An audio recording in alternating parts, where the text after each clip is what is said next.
Welcome. In this video, I am going to discuss about Helmholtz free energy. This is one of the thermodynamic potential.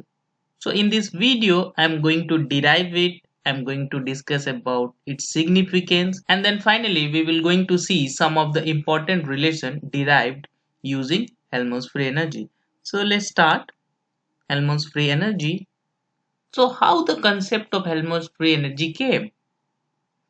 In classical mechanics, what we know that amount of work done by a system is equals to decrease in the energy of the system. We can write mathematically like this: delta W, that means amount of work done, is equals to decrease in the energy. This minus sign signifies the decrease. So this work done equals to decrease in energy. Do we have similar kind of relation in thermodynamics? To answer this question, let's review the thermodynamical system, and we will use first law of thermodynamics here. Any thermodynamical system, or specifically I can say the state of any system in thermodynamics, is specified by thermodynamical coordinates. Like suppose you have a gaseous system, then in order to define the state of system, what you can use is pressure, volume, temperature. So if I say that this gas have this much of pressure, this much of volume, this much of temperature, then in that way we can completely give the idea about that system. Okay, so under such scenario, what we can write, that work done by that system, that is delta W, is equals to change in internal energy plus heat absorbed by that system. What it means, that if you supply some amount of heat to that gaseous system, then it will absorb some heat, and that heat will be utilized by that system in two ways. First, it will change its own internal energy, and then it will perform some amount of work. So this relation came from first law of thermodynamics, which says that delta W equals to minus delta U plus delta Q. Okay, so here delta Q is a heat exchange between system and surrounding. What we have seen here, that these two equation notes look similar. So can we have some kind of function which play an analogous role of this energy in classical system? In classical system we have energy. So in thermodynamics, can we have something equivalent to this energy? Answer is yes, we have. That is Helmholtz free energy, which is given by a symbol F, and which is written as, means which is equals to U, internal energy of the system, minus Ts. Here T is the temperature of that system and S is the entropy of that system. So F equals to U minus Ts. So that's how the concept of this Helmholtz free energy came. Let's derive this expression. So consider a thermodynamical system undergoes a transformation. Suppose we call this as a initial state, and this state is defined by internal energy U, entropy I, and temperature T. This undergoes a transformation.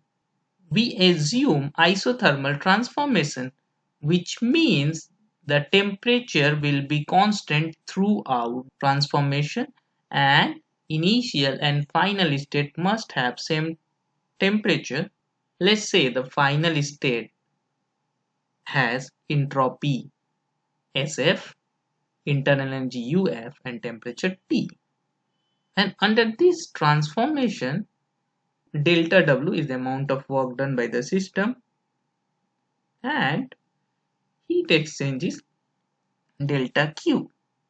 So this is complete setup for this transformation. Now from the Clausius theorem, what we know is this. Here dq is amount of heat exchange in infinitely small transformation. Like if you are going from I initial state to final state, then you just divide this transformation in very smaller steps. So this dq is that amount of exchange in that infinitely step during this transformation. So if you divide this dq by t, and if you sum over all these steps, okay, that is integrate over I to f, this factor will be either less or equals to change in the entropy of the system. So if SF is the final entropy and SI is the initial entropy, then this factor must be equals to SF minus SI. Here equals to valid for the reversible transformation and less than is for the irreversible transformation.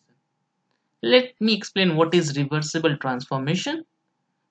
Reversible transformation, that suppose you goes from initial stage to some final state f, by somehow if you can bring back the system f to I without changing anything, like if you come back to I, everything will be exactly similar to the previous case. In that scenario we say it's a reversible, and otherwise it's a irreversible. Now t is constant, so we can simply take it out from the integration. We multiply this side. If you perform this integration, it must be total heat exchange from initial to final stage. So we can write as delta Q, as we assume that heat exchange is delta Q. So delta Q is less than or equals to T into SF minus SI. From first law of thermodynamics, as I have discussed a while ago, that delta Q, heat absorbed by the system, will be utilized in two ways. First, it will change the internal energy of the system plus amount of work done by that system. So if we combine these two, we can write delta U plus delta W is less than or equals to T into SF minus SI. Now what is delta U? Delta U is change in internal energy, that means UF minus UI. So just substitute that UF minus UI plus delta W is less than or equals to T into SF minus SI. Let's rearrange it. So we can write delta W is less than or equals to UI minus TSI.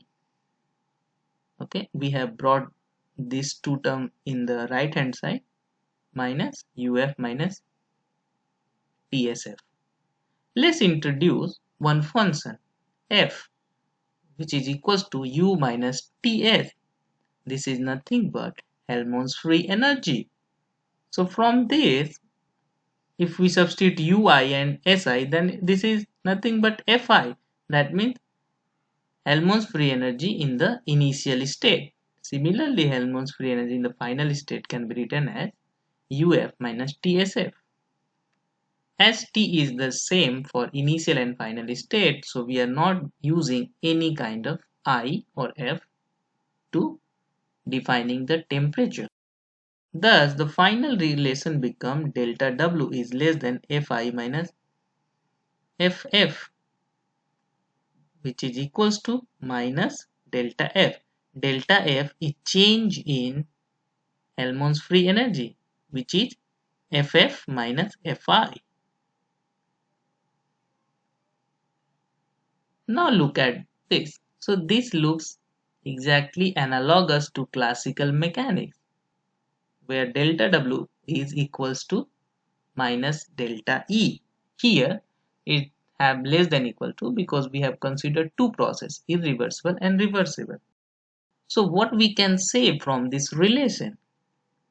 Work done by a system undergoing isothermal transformation is less than or equals to decrease in the Helmholtz free energy, and equals to for the reversible case and less than for the irreversible case. So if you consider only the reversible transformation, then Helmholtz free energy playing exact role of energy of classical mechanical system.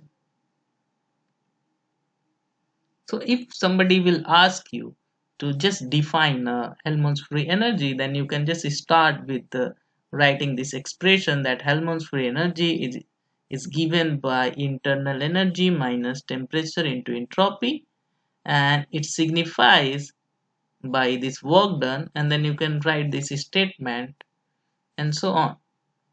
So let's try to have some deep insight in it. So in Helmholtz free energy F is equals to U minus Ts. So if you rearrange this, then U, which is internal energy of a system, is equals to F plus Ts. That means internal energy is made up of two parts, F, which is free energy, and Ts, which we call bound energy. So this F, free energy, is available for the work done, and this bound energy is unavailable for the useful work.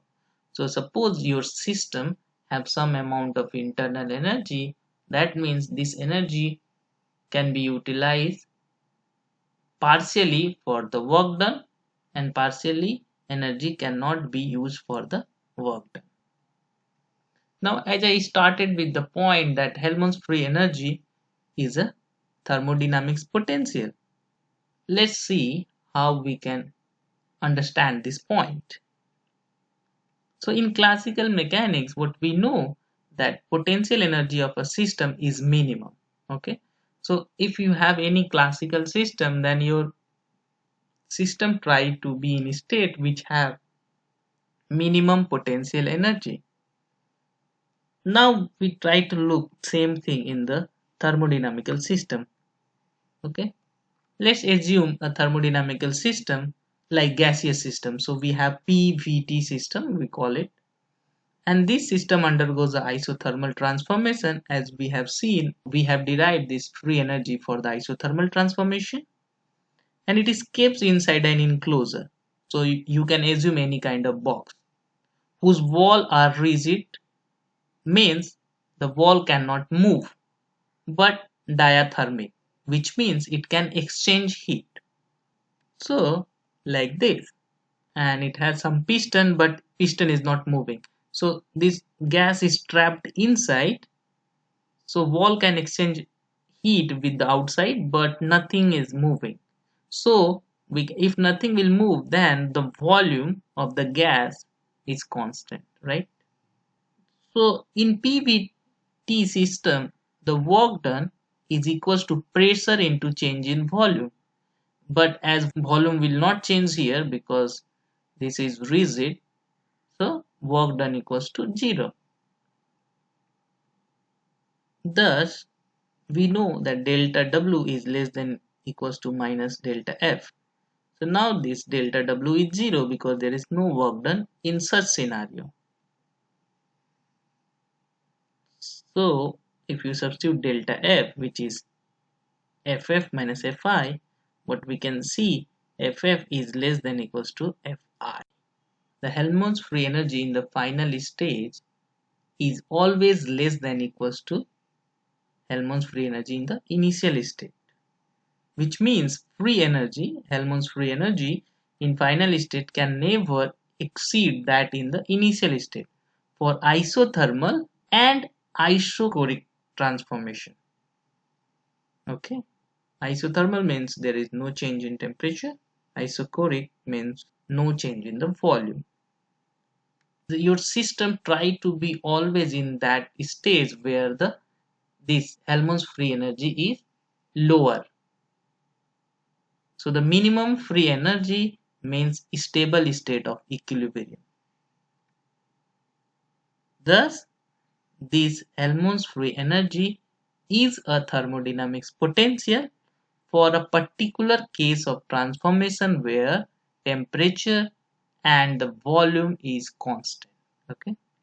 So if you have any system and it going under some transformation, keeping its temperature and volume constant, then in that kind of transformation, this Helmholtz free energy playing a role similar to the potential. That's why we call it a thermodynamic potential. Now let's move to our final stage where we are going to derive some of the important relation from this Helmholtz free energy. So this F is equals to U minus Ts. We know that U, T and S are state variables. Okay, means to define any system you can also define U, T and S. These are the quantity which related to the particular state. So these are called state variable, and as F is the combination of these, then F must be a state variable. Okay,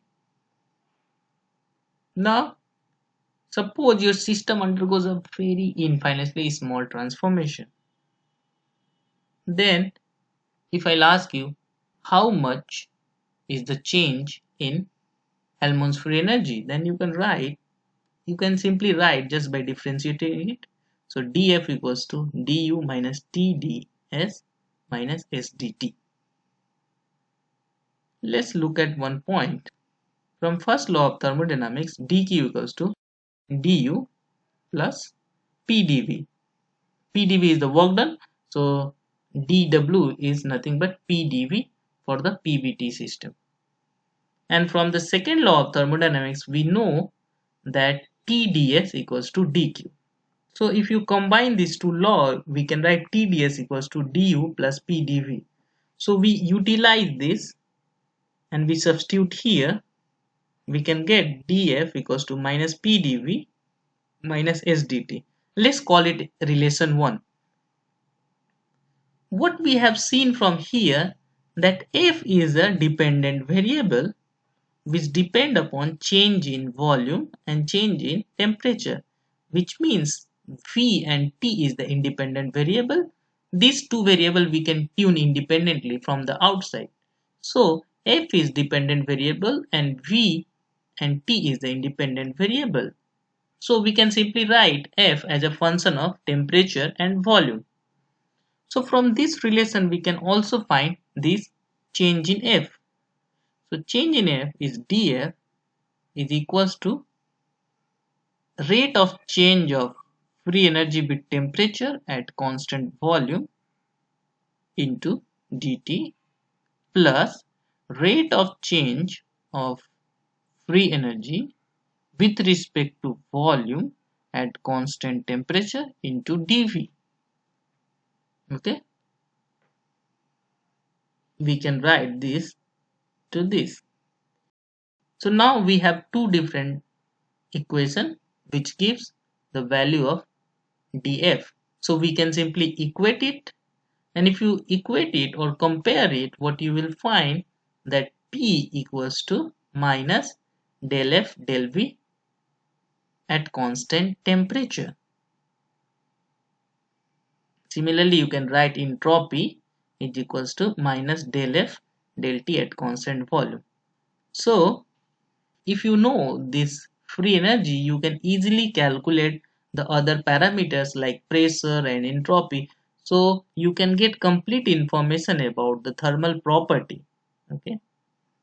And what this first relation says that if volume increases, then free energy decreases. What the second statement says, if temperature increases, free energy decreases. Okay.